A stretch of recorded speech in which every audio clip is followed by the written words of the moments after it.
I'm Becky Davis with City TV, and welcome to Inside Santa Barbara, the city's only news magazine show. We bring you up to date on the city's most significant issues, projects, and events. Did you know the city of Santa Barbara manages 235 miles of city roadways? In our first story, Kayla Weber reveals the efforts behind improving our streets. It's hard to think of a daily activity that doesn't involve a city street. From driving our cars to the grocery store, riding our bikes for pleasure, to taking public transportation to work and crossing our streets to school. So maintaining our roads will always be a top priority. In Santa Barbara, the Pavement Maintenance Program works to preserve our local roadways. Our street system is one of the largest infrastructure systems that the city manages and operates. And the street system, as you probably know, has been built up over years and years and years. So the pavement management system is really geared to try and assess and project what the condition of the road is both today and its rate of deterioration so that we can plan for improvements to maintain the quality of the roads. The city of Santa Barbara maintains 235 miles of roadways. The majority of our roads are made up of asphalt pavement, which deteriorates over time due to exposure to UV rays, rain, and general wear and tear.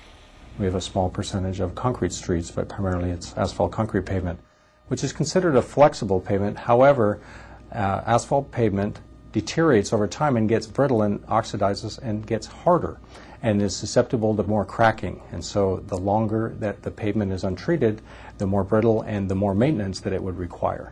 The street really has this underlying base that carries the weight and is really the support foundation for the road. And then the paved surface that is visible is protecting that base. And once the support for that base fails, that's when the road fails completely. To address road deterioration, the city has developed a zone system to schedule yearly capital road projects in a methodical and cost-effective manner. There are 6 pavement maintenance zones in the city, and so the idea is to do a pavement maintenance zone a year and to come back every 6 years into pavement maintenance zones.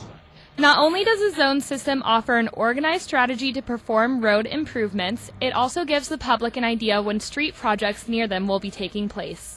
We try to communicate effectively with the property owners who are also impacted. There's construction going on in their front yard. And so we ask for their tolerance while that's going on by explaining this is what the purpose is and what our expectation is in terms of continuing good quality roadway that you really want to be able to have.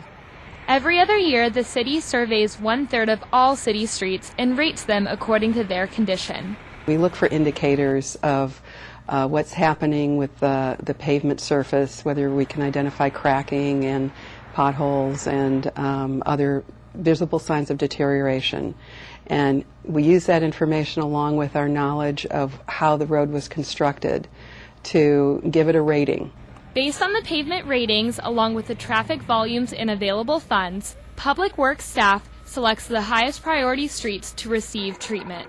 There was a time not too long ago, about a decade ago, where we were able to treat every road in a zone. With declining revenues and increased needs, we've had to prioritize where the money is being spent. And so the bulk of the money that is being spent now is on collector and arterial roads, which are the main roads within our city.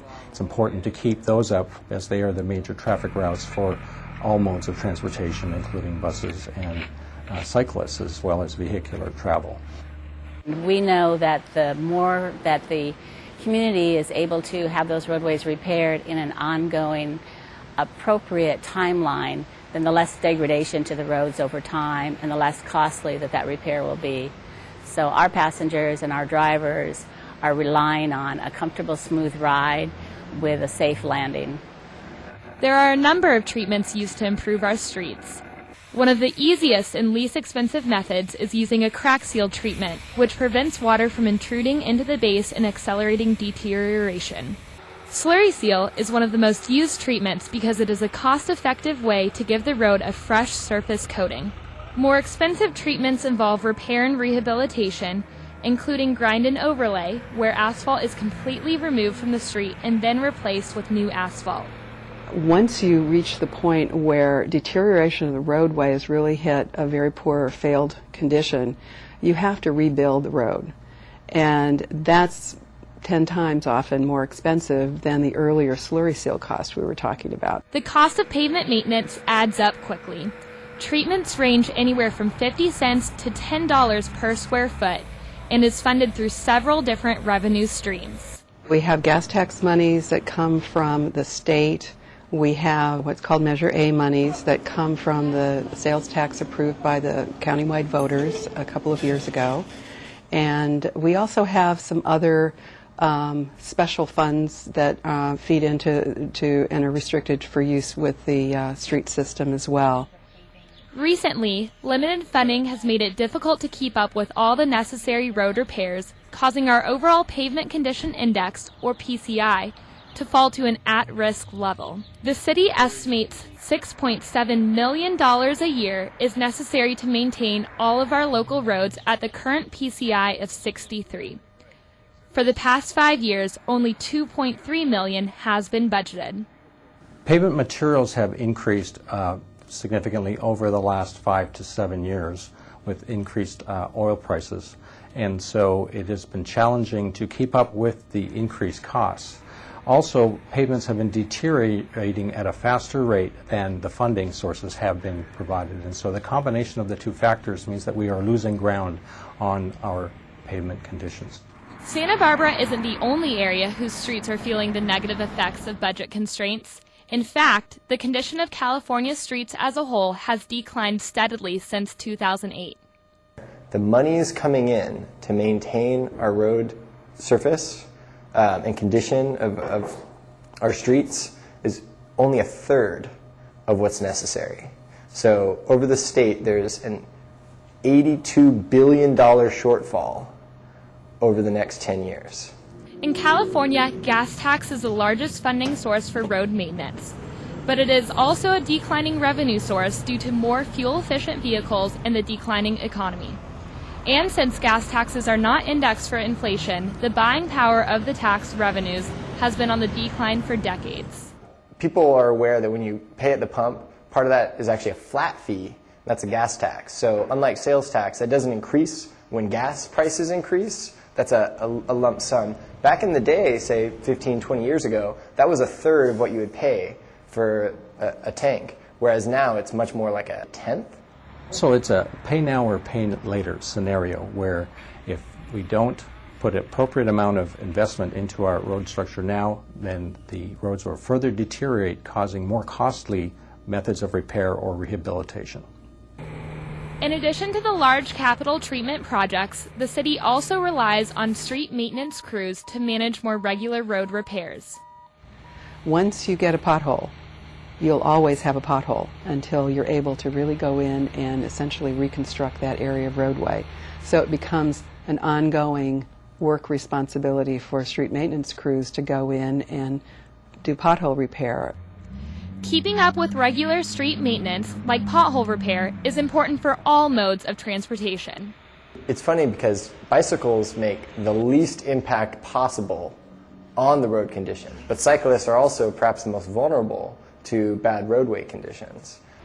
Without well-maintained roads, our shocks on our buses are in need of constant repair, the comfort level of the passenger, but in particular the repair cost to the vehicles. And so we also thank Public Works for taking good care of the roads, and we rely on that happening.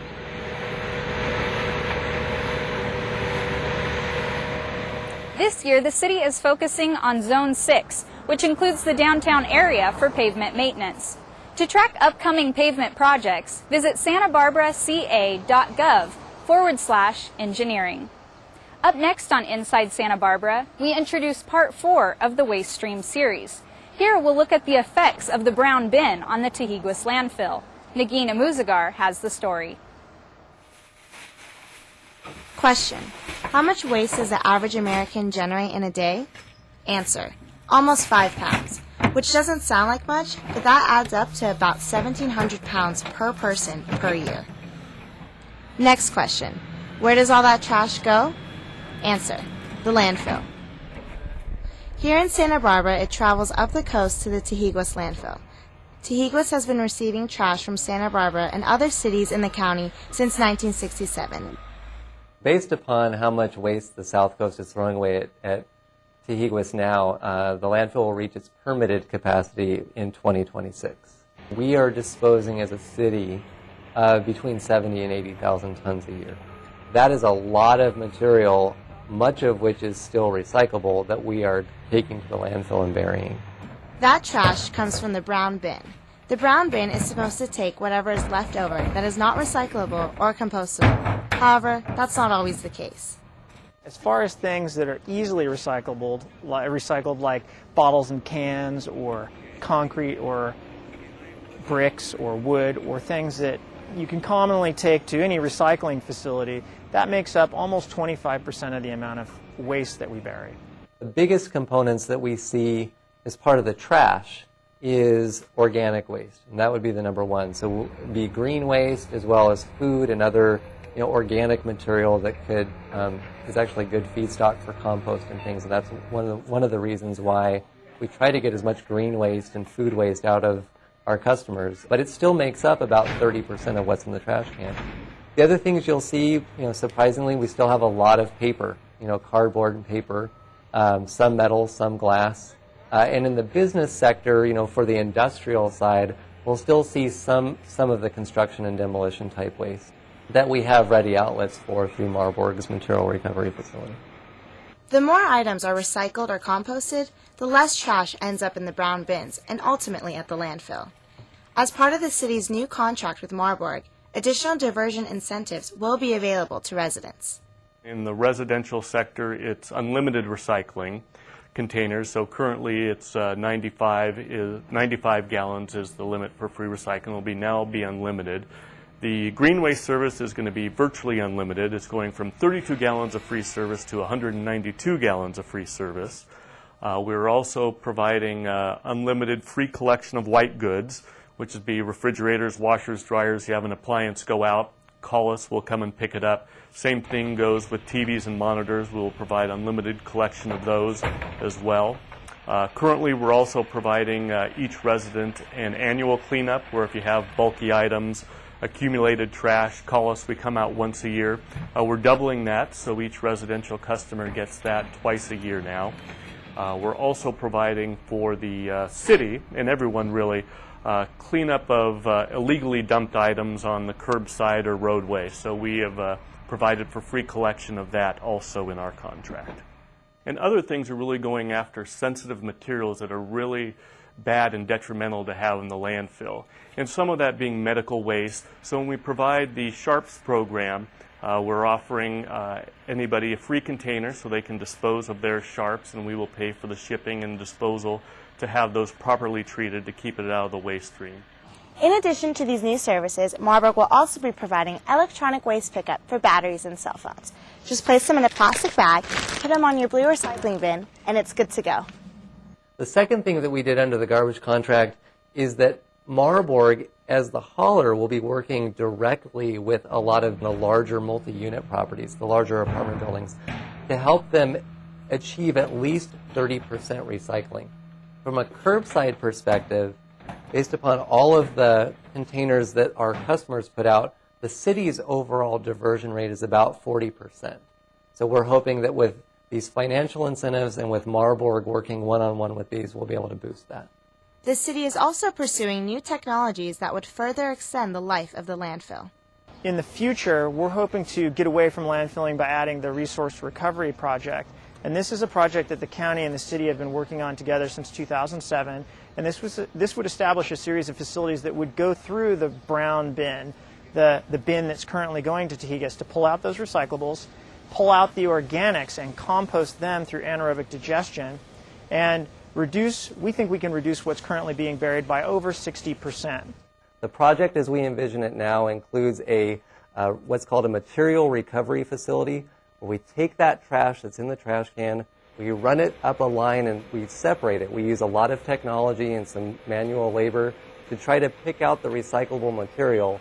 and really recover about 60% of that material. So what we're left with is only 40% that we're actually burying. That would effectively double the remaining life of Tehiguis.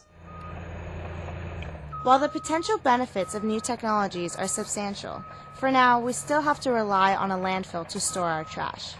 The future of our landfill depends on the actions we take today. By generating less waste, we can conserve the remaining landfill space at Tehiguis. The more we know about our trash and the more we know about our environmental impact just as living in our day-to-day lives, the better we understand how important it is to limit trash. So I think landfilling itself has a limited future. I think that there's going to be more recycling. I think there's going to be more alternatives like digesting organics through anaerobic digestion, which is like what we do with sewage treatment facilities. I think there's going to be more composting.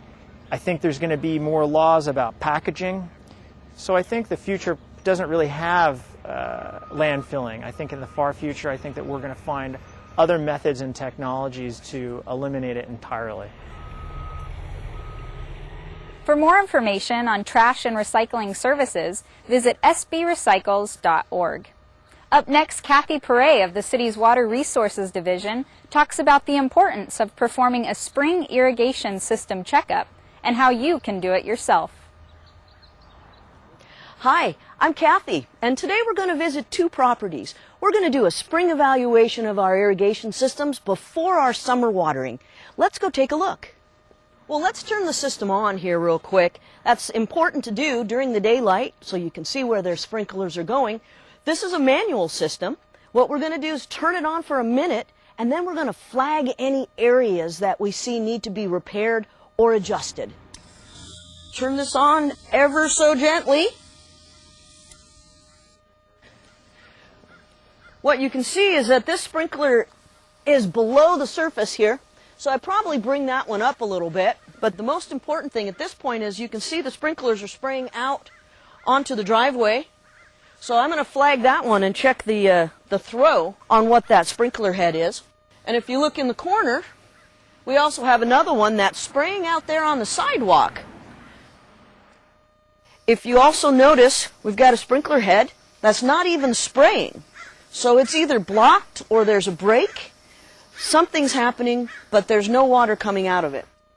Making the adjustments and getting rid of this overthrow of water onto the sidewalks is as easy as changing the nozzle.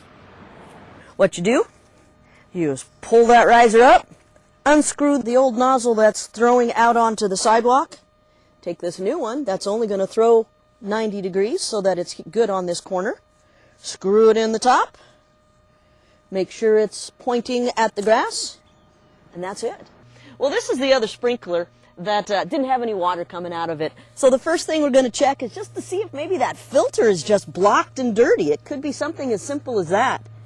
If you take the nozzle off, you're going to pull this filter out. Aha! It's got some blockage on that filter. That could be part of the problem why the water wasn't coming out of this.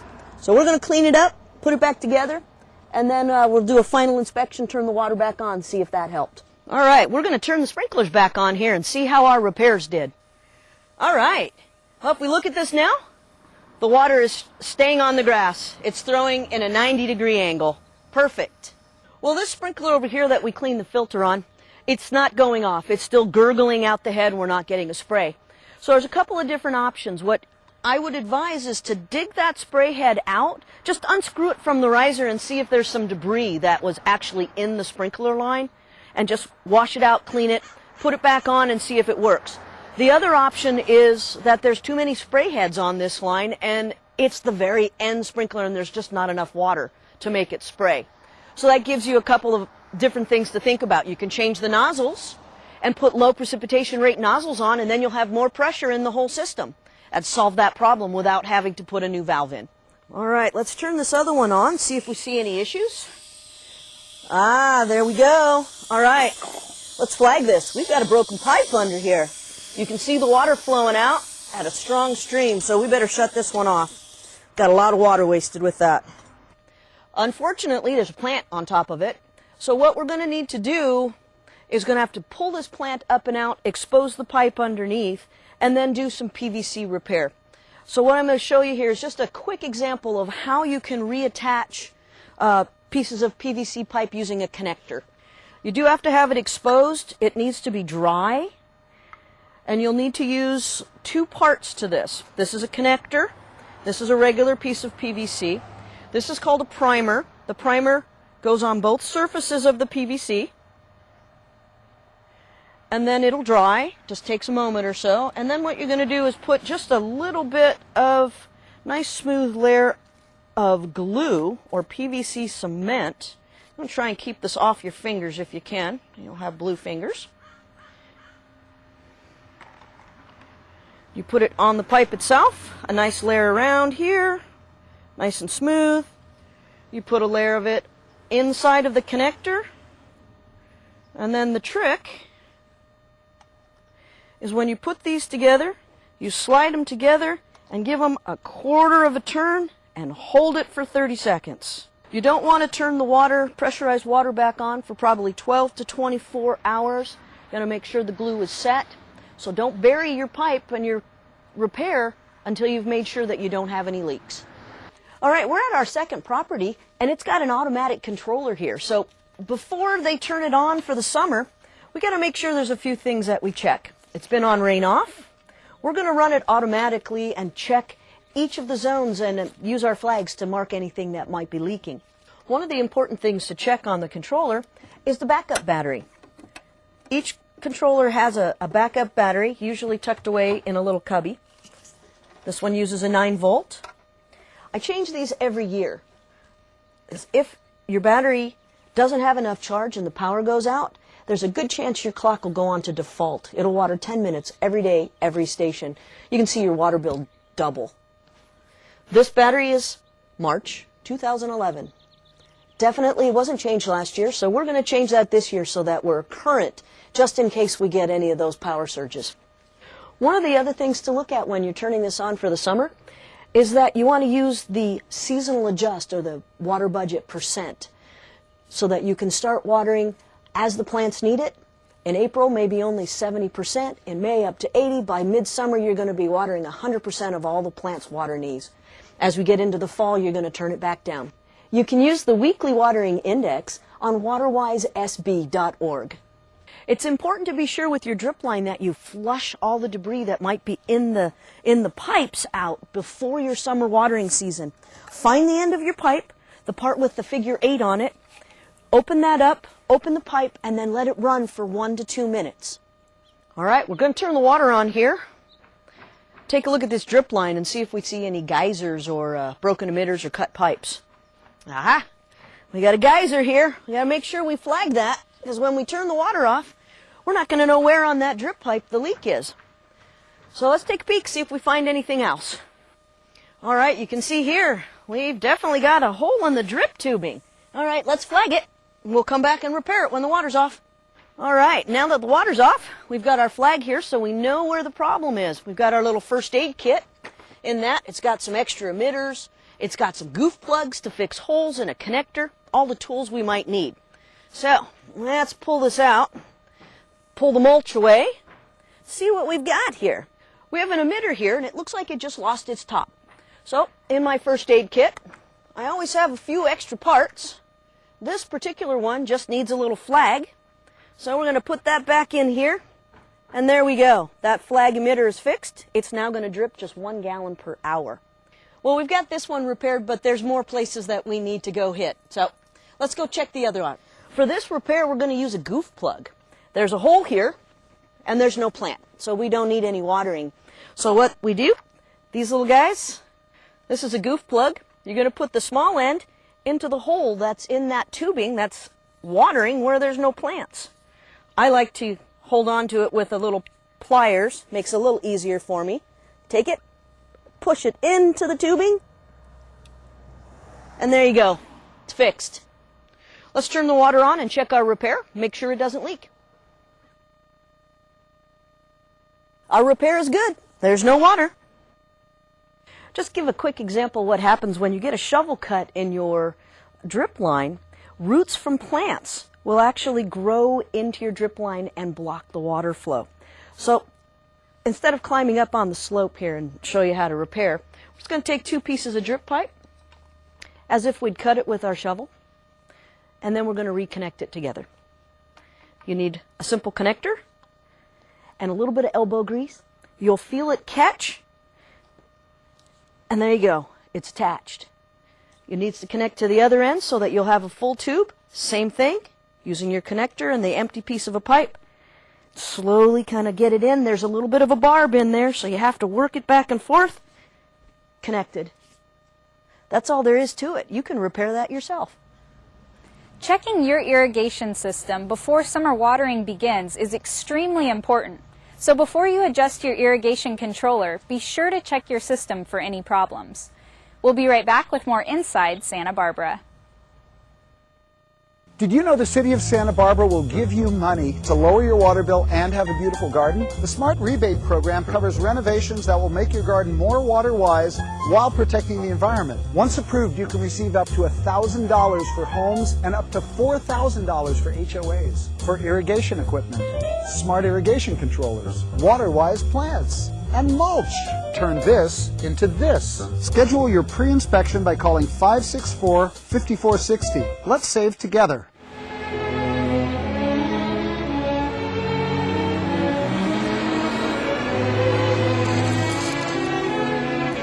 Cut! Just ignore the letter. Keep the passion. Right now. Action!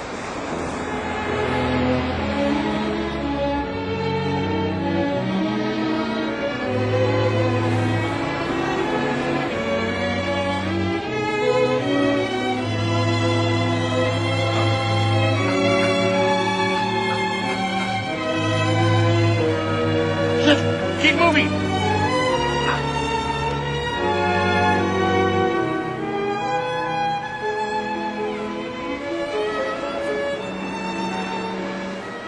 I never knew it could be like this. Cut! I can't work like this! Don't let litter ruin your scene.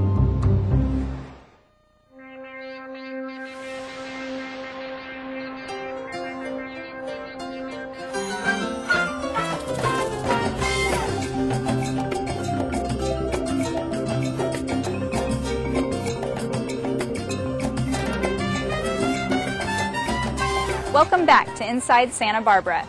Teen centers are popping up in cities and towns all over the country as places to keep youth safe and out of trouble after school. But what makes Santa Barbara's center so unique? City TV's Jessica Oliveira has the answer. Not every teenager can say they have a police officer as a friend. However, at the 1235 Teen Center, it's the norm. That's because this teen center is run by a PAL. Founded in 1999, the Santa Barbara Police Activities League, also known as PAL, strives to prevent juvenile crime and violence by building relationships with local youth. Our main mission and goal is to bridge the gap between youth and the police department, because normally being a teen or even a junior high, it's not real cool to even talk to the police. And most of the time, parents tell their kids, if you do something wrong, we're going to call the police on you. Well, we have to overcome that barrier, and part of PAL is try to overcome that barrier by showing, hey, we're here to help you, not come and get you. PAL originated in New York in 1914 and has since gone nationwide. PAL's goal is to provide quality educational and cultural programs in addition to athletics. One of the key things that is important to PAL is working in collaboration with the police officers and members of the community to provide a positive image of our law enforcement officers. Officers volunteer as coaches, mentors to the kids in our community and the youth, and see them in a proactive side. And one of the key things that's so important and so vital in our community is showing that officers really truly care, and together, collaboratively, we're creating a positive environment for kids in this community. The Junior High PAL Sports League offers youth the opportunity to play several sports in a competitive but friendly atmosphere. You used to see kids want to fight just because a kid was coming from a different school. Now you're seeing that they just want to work harder and beat the other team because they're hearing that they're really good players. They got beat last year, so now you're starting to see that they are no longer wanting to physically fight. They want to fight as within playing their own sports. The home base for PAL is here at 1235 Chapala Street, where the youth can do anything from playing games, getting tutoring, and even producing their own music. Here we go, Judy. Oh! I know that a big problem for teens is that they get bored really quick, you know, and here there's always something to do. There's always a fun new opportunity, you know, like classes here and there, and they have tutors, they have everything possible, and you just never get bored. At the 1235 Center, kids keep busy with a variety of programs and activities. After a long day at school, teens can relax by watching a movie, playing video games or pool, surfing the web, or just hanging out. It's hard to keep up with the kids, especially when it comes to workshops or classes. If I teach them photography, they want to learn more and they want to learn Photoshop next. If I teach them how to play guitar, they want to learn keyboard right after.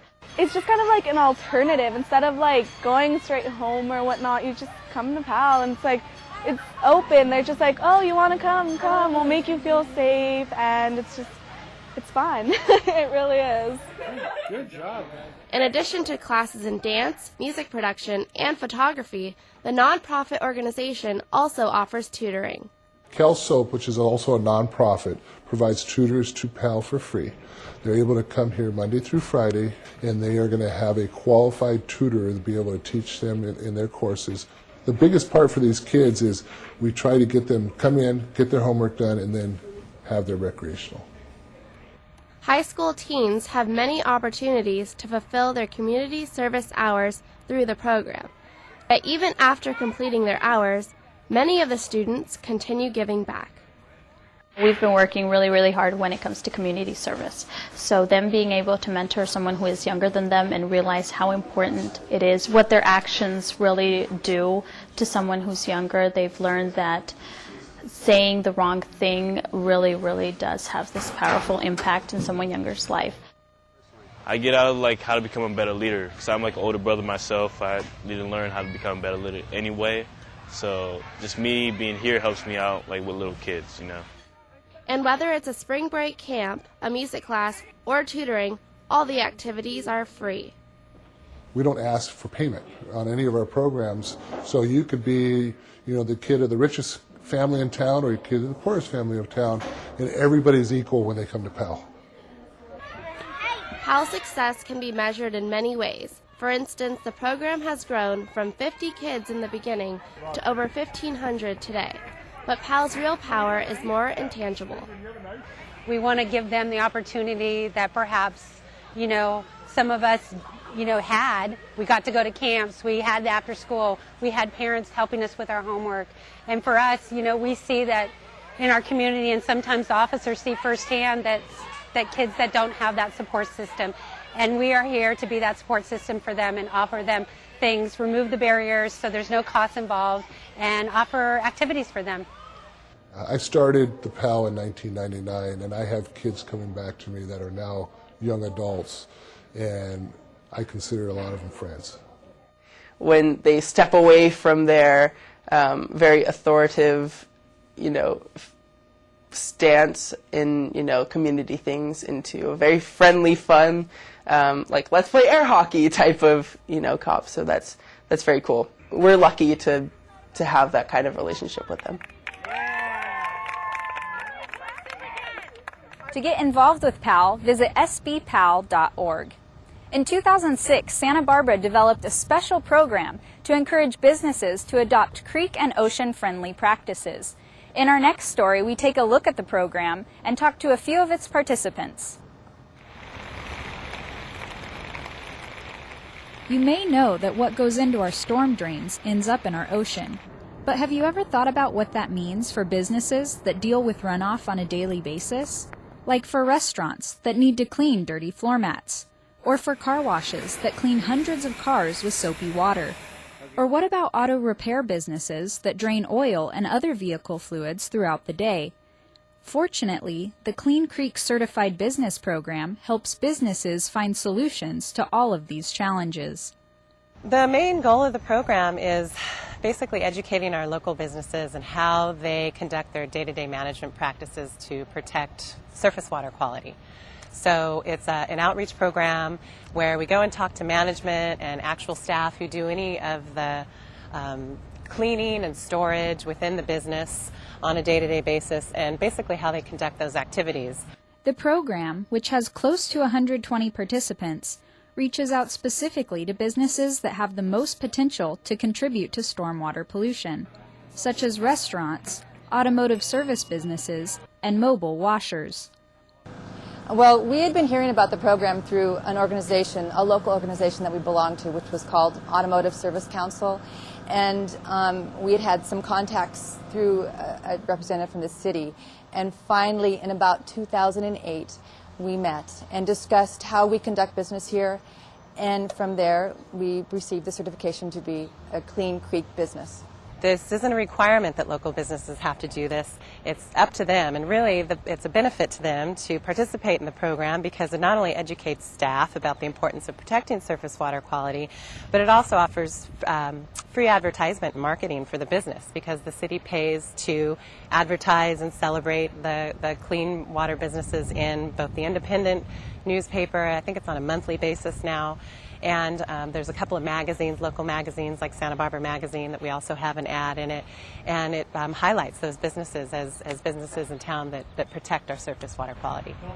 Apart from the many benefits that come with being a Clean Creek certified business, participation in the program is simple. So if a local business is interested in participating in the program, there's only a couple of requirements. They have to have been an established business for at least 1 year, and they have to be within the confines of the city boundary. And basically they contact the City Creeks Division, and we would set up a meeting with him or her and go over our simple checklist that talks about what are your proper management practices that your business can conduct to protect surface water quality. It doesn't take more than 15 or 20 minutes usually. And if they pass those best management practices and sign and say, yep, we agree to do that the correct way of in order to protect surface water quality, then it's really that simple. They get a nice little sticker decal to put in their window or on their truck that advertises them as being a clean water business. It was not a difficult process. It's really part of our normal business practices, and just in the simple paperwork that was involved here, it wasn't very difficult to do. It is fairly simple. I think we were doing most of this anyhow, and just somebody who's thought it through to point out things to you that you could do that aren't all that hard to do, I think it's a good thing. Adopting best management practices to protect surface water quality takes almost no extra effort. However, it looks different for every business. Automotive, for instance. An automotive business changes oils. They sometimes wash cars. They deal with a lot of hazardous materials as well as storage and disposal. And so we have a checklist where we walk into a local automotive business and we speak with the manager and the staff, and we talk to them about what do you do with your used oil? How do you wash a car here on site? How do you store your hazardous materials? And there's best management practices for all of those actions that should be done in a way that protects surface water quality, like capturing your wash water, containing your used oil. Well, some of the very simple practices that we just normally do is all our work is done inside the building, and then from there some of the other practices is that we take extra precaution to make sure that there's no runoff, there's no car washing done here, nothing runs out into the street. That was our number one priority. The other thing that we do is we store everything inside our building. All of our tools, all of our equipment is inside. All of our fluids that we use are inside and are safely stored inside. And that's what we normally do here. Well, a big factor with us was both our patio. We have an outdoor patio, and to hose it down washes a lot of food waste and things into the storm gutters, which wind up in the creeks. But you got to wash it down somehow. So the Creeks Department actually gave us a portable device where we can hose the water in and then suck it up with a vacuum cleaner, so that we can still clean our patio and not impact the creeks any. Of course, the other big factor with the restaurant is our mats. The floor mats in the kitchen get really greasy, and if you just take them out and hose them down, you're going to wash a lot of grease various places. We, at one time, actually tried taking our mats to the car wash because they process their water. But it turned out to be easier just to get a floor sink here in the place and wash them that way. Although the program is currently only offered to restaurants, power washers, and automotive service businesses, the city is working to expand it to more business sectors in the future. We just recently made the decision to expand the program to contractors, local contractors.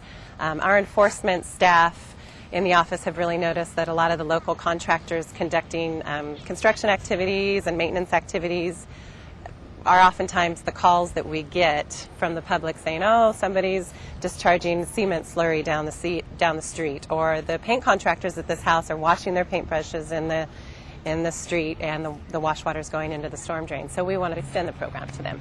The more businesses are made aware of the impact they have on surface water quality, the more we can work together to reduce the amount of pollution that ends up in our creeks and ocean, and that benefits the entire community.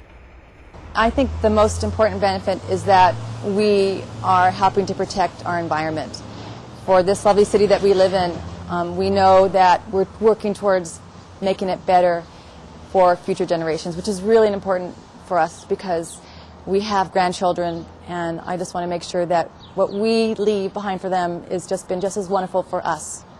I feel better about the fact that we're trying to have as small of impact as we can on the local environment, because Santa Barbara is such a beautiful place. It'd be a shame to ruin it. To learn more about the Clean Creeks Certified Business Program, or to get your business certified, contact the Creeks Division at 897-2658. The Santa Barbara Airport recently reopened the historic Earl Ovington Terminal, marking the completion of the airline terminal project. Coming up next, City TV's Jeff Goodvin takes us to the celebration.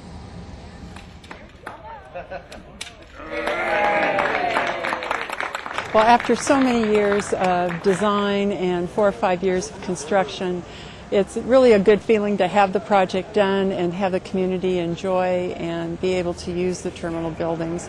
And that means that we can move on to other projects that we need to do. And I want to welcome you all to this very special event as we celebrate the conclusion of the airline terminal project and the reopening of the Earl Ovington Terminal. We're involved right now in our next master plan. With the completion of the terminal, we finished our last one. And the FAA likes for airports to have master plans so that projects that are approved in the master plan can be funded by the FAA. So the master plan will basically focus on general aviation needs, which is a very exciting time for the general aviation community. Worth its weight in gold, right? I knew we were very close, but I wasn't sure we were actually going to have enough points. And as it turned out, we not only made gold, but we were halfway to platinum, which is the very highest level. So I was very thrilled. And what it means that I think the community can be proud of is that we have an energy efficient building. We're conserving water and generally making the least impact to the environment that we can because running an airline terminal is a very energy intense operation, and there's a lot of moving parts to it. So I was thrilled we were able to do it. On behalf of the Senator and the State Senate, we'd like to present this certificate for the historic dedication and preservation of Santa Barbara's accomplishments in aviation and upon the grand reopening of the Earl Ovington Terminal. Thank you so much and congratulations. I think like everybody in the community is that I thought our old terminal was charming, but I also knew that once we peeled off all of the additions, that it was going to look very different than the community was used to back when it was originally built in 1942. I like its quaintness, I like the feel that it has, and I think it's actually even better now that it's been rehabilitated. It's really a great testament to the perseverance behind the commission, the councils that started this, and especially Karen and her team to really do everything possible to make sure that we have not only a very functional and beautiful airport terminal, but remembering our history, keeping that Santa Barbara feel that we all love, that old town when you feel like you're coming home. It's really fantastic. So I think it's a good blend between saving the past that people have fond memories of, but also having the new terminal that we can actually operate an airport and people can actually fly in and out, so it's functional.